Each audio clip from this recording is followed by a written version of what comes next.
Ini untuk semua aspek. Saya berikan ijazah amalan dari guru-guru kami juga untuk semua aspek. Jadi kalau ilmu insya Allah meningkat lebih kuat, kalau bisnis, kalau bekerja itu lebih lancar dan dilindungi oleh Allah, ya berkah. Kalau di birokrasi, di kedudukan, di apapun, itu pun diangkat oleh Allah dengan cara yang baik dan terhormat, ya karirnya di semua aspek. Satu sholat amalannya. Nah, bukan yang biasa. Bukan yang biasa. Kalau bisa jaga yang 40 rakaat yang sering saya sampaikan. 17 rakaat sholat fardu. Sudah? 12 rakaat rawatib. 11 rakaat yang tahajud. Jumlahnya 40. Ya? 17 rakaat sholat fardu. Kalau ini wajib. Kalau wajib standar. Ya. Mau kaya, mau tidak, ya sholat 17 rakaat juga. Mau pintar, mau tidak, 17 rakaat juga. Jelas ya? Rumusnya 24434. Ya, itu ya. Nomor aksesnya 24434. 2 subuh, 4 zuhur, 4 asar, 3 maghrib, 4 isya. Ya. Jangan sampai miss call. Kalaupun miss call harus khairayyarah. Ya kan? Bukan syarrayyarah. Baik, pasti yang miss call muadzin Allahu akbar, khairayyarah. Ya. Baru adzan belum qomat syarrayyarah. Pas ya? Oke. Teruskan, yang 12 itu hadisnya sahih. Perhatikan baik-baik. Man shalla itsnatai asyrata rak'atan fi yaumin wa lailatin. Siapa yang menunaikan salat sunnah 12 rakaat yang mengiringi salat fardunya siang dan malam. Sudah, arba'an qabla dhuhri, 4 rakaat sebelum zuhur. 4 rakaat sebelum zuhur. Teknisnya bisa langsung 4 atau 2-2. 2 kemudian salam, 2 rakaat lagi salam. Jelas? Baik. Kemudian arba'an qabla dhuhri, rak'ataini ba'daha, 2 rakaat setelahnya. Setelah zuhur 2 rakaat. 4 tambah 2 berapa? 6. Rak'ataini ba'dal maghrib, 2 rakaat setelah maghrib. 6 tambah 2 8. Rak'ataini ba'dal isya, 2 rakaat setelah isya. 8 tambah 2 10. Rak'ataini qabla al-fajri, 2 rakaat sebelum subuh. 12 ya. Nah, jaga yang 12 ini. Jaga yang 12. Kalau sebelum zuhur tidak memungkinkan 4, misal sebelum zuhur, karena kasusnya bisa berbeda. Ada Ibnu Umar, Abdullah bin Umar radhiyallahu taala anhuma, menemukan kasus berbeda. Seperti Anda di kantoran waktu singkat saat Ramadan, kan? Dapatnya cuma mungkin 2. Maka ada hadis dari Nabi sallallahu alaihi wasallam, riwayatnya Ibnu Umar. Qala au kama qala hafidtu an Rasulillah sallallahu alaihi wasallam 10 rakaat. Saya hafal dari Nabi 10 rakaat. Kalau tidak sempat sebelum zuhur 4, boleh 2. Nah, dari Ibnu Umar ini sebelum zuhurnya 2 rakaat. Sebelum zuhurnya berapa? 2 rakaat. Jadi kalau bisa 4, kalau tidak memungkinkan berapa? 2. Orang yang terbiasa 4, lalu karena kondisi tertentu dia mengerjakan 2, tetap dicatatkan oleh malaikat 4 jumlahnya. Dari mana dalilnya? Hadis. Idza maridal 'abdu aw safar kutiba lahu mithla ma kana 'alaihi muqiman sahiha. Kalau seseorang sakit atau bepergian jauh, atau dia sedang punya uzur syar'i seperti 2 hal tadi, dan tak mampu melakukan amalan rutinnya seperti biasa, maka tetap dituliskan pahalanya sempurna seperti rutin dan mukimnya. Contoh, ibu mohon maaf ya bu ya, mohon maaf. Perempuan dalam keadaan suci, sholat subuhnya berapa rakaat? 2 ya, 2 kan nggak mungkin 3 kan? Baik ya, 2 rakaat. Sholat qabliyahnya berapa rakaat? 2 rakaat. Baik. Setelah itu baca Quran nggak? Alhamdulillah. Bisa 1 halaman, kan? Bisa. Ibu kerjakan saat suci. Saat sedang tidak suci, masa haid tiba, sholat tidak? Tidak. Baca Quran tidak?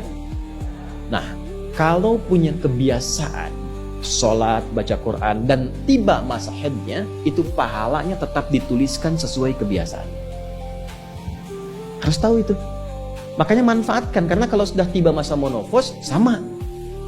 Itu Allah tuh memberikan kemuliaan khusus. Makanya bu, kalau ngaji dengan ustadz-ustadz tertentu, bikin kurikulum ngajinya fikih perempuan aja, gak usah jauh-jauh. Fikih perempuan. keluarkan karena banyak pahala mengalir di dalamnya. Ya. Dan kadang-kadang saya suka bingung kalau bahas fikih rumah tangga itu kenapa yang tegang-tegang gitu. Sekarang fikih parenting sekarang tuh kayaknya menegangkan antara surga neraka aja tuh. Tanggung jawab suami, hati-hati dengan istri. Padahal Qur'annya mengatakan rumah tangga itu penuh dengan permainan yang menyenangkan. Yang ada banyak candanya. Gitu. Coba keluarkan tuh hadis-hadis itu ya.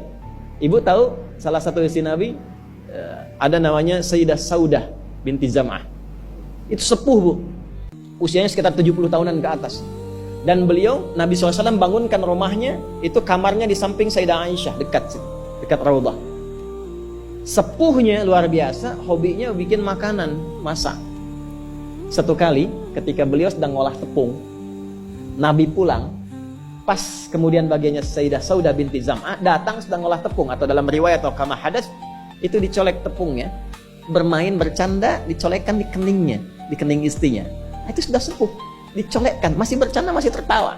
Kalau bahasa kita masih panggil sayang gitu. Ini kapan kakek nenek masih bilang sayang dan canda. Ini penuh dengan demikian ya. Ini yang mau saya kembalikan deh, ya, nilai-nilai tadi. Jadi kembali ke sini, Bapak Ibu sekalian, kembali ke sini. Ya, urutkan lagi, kita agak cepat masuk ke dalam pembagiannya. Detil pada pembahasan ini, satu salat 40 rakaat. Sudah?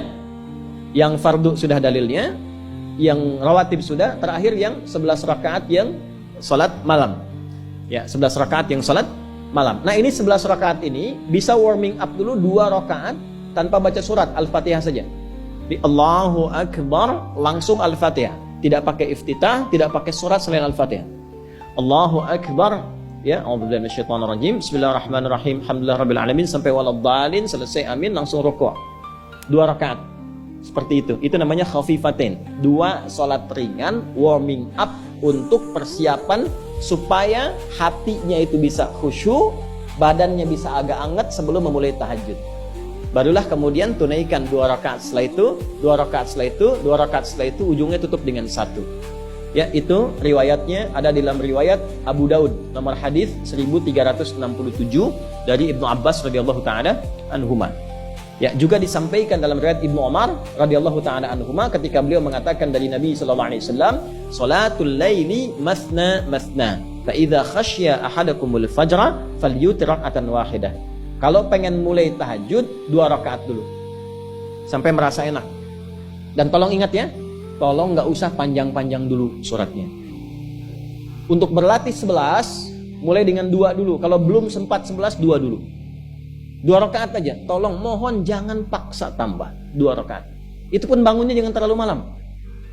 Jangan terlalu awal malam. Subuh jam berapa sekarang? Terjadi perbedaan pendapat. Oke, 4.25 lah ya. Misal 4.21, 4.20 lah. Pas ya?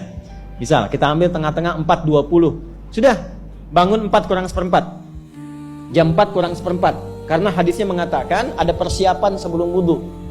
Ya. Karena Nabi sallallahu alaihi wasallam adalah kebiasaan Nabi sallallahu alaihi wasallam idza staiqadha min naumihi, kalau bangun dari tidurnya fajalasa, duduk dulu. Duduk. Wa masaha biyadihi min athari naumi, kemudian menghapus bekas ngantuknya. Ya, menghapus jejak ngantuk dengan bagian tangan yang bersih. Itu kan butuh waktu. Ya. 4.15 bangun. Duduk dulu, atur alarm.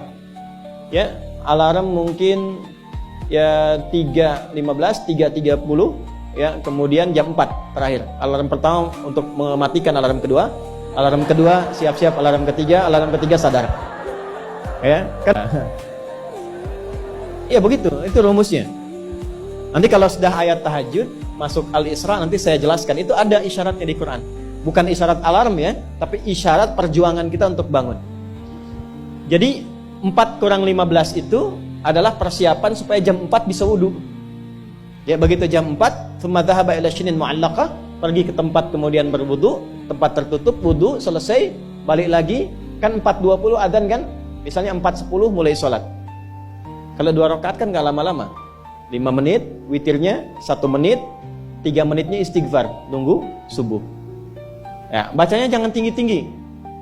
Al-Falaq, An-Nas, witirnya Al-Ikhlas. Besoknya Anda sudah bosan 4 rakaat. Ad-Duha, Al-Insyirah, Al-Falaq, An-Nas, Al-Ikhlas. Besoknya terus sampai bosan tambah 6 rakaat sampai konsisten 11. Jelas? Mulai dengan seperti itu, 11 tambah 12, ya kan? Berapa? 23 tambah 17, 40. Tolong jaga ini, selama hidup tunaikan aja. Kalau tidak percaya, silahkan coba. Nanti lihat apa perubahan yang terjadi dalam kehidupan. Demi Allah saya katakan silahkan coba. Yang kedua Al-Quran. Yang kedua apa? Al-Quran. Kan ada 3 tadi ya. 1, salat. 2, Al-Quran. Jangan lewatkan 1 hari tanpa baca Al-Quran. Walaupun hanya 1 ayat. Walaupun hanya 1 ayat. Walaupun keterlaluan sih 1 ayat itu. Ya. Alif Lam Mim. Dah. Pesan Ustaz kan 1 ayat. Nun. Dah. Oke. 1 halaman. Nah, biasanya begini, semakin banyak dibaca, semakin terjadi perubahan yang berbeda. Kalau ingin nguji begini, hari ini baca 1 halaman, besok baca 2 halaman. Nanti lihat perubahan yang terjadi antara hari ini dengan besok. Pasti ada pengaruh. Paling minimal, Allah akan jaga keadaan diri kita dari berbagai bentuk kegelisahan. Semua tenang aja. Ada masalah apapun, kasih ketenangan, kasih ketenangan. Dan ketenangan itu paling mudah melahirkan solusi. Jelas? Oke, 2, Al-Quran. 3 kira-kira apa? 3 apa kira-kira? 3, jaga wudhu. Gak pakai jaga wudhu. 1, sholat. 2, Al-Quran. 3 apa? Jaga wudhu. Apa dampak psikologisnya jaga wudhu? Tidak ingin batal wudhunya. Kalau orang tidak ingin batal, maaf kalau kebanyakan bohong batal tidak. Maksiat, itu batal maknawi. Makanya orang punya wudhu itu pasti kalau dia selalu jaga wudhunya akan terjaga dalam kebaikan. Karena fungsi wudhu salah satunya mencegah maksiat. Itulah sebabnya setelah wudhu kita doa taubat. Coba selesai wudhu kok taubat.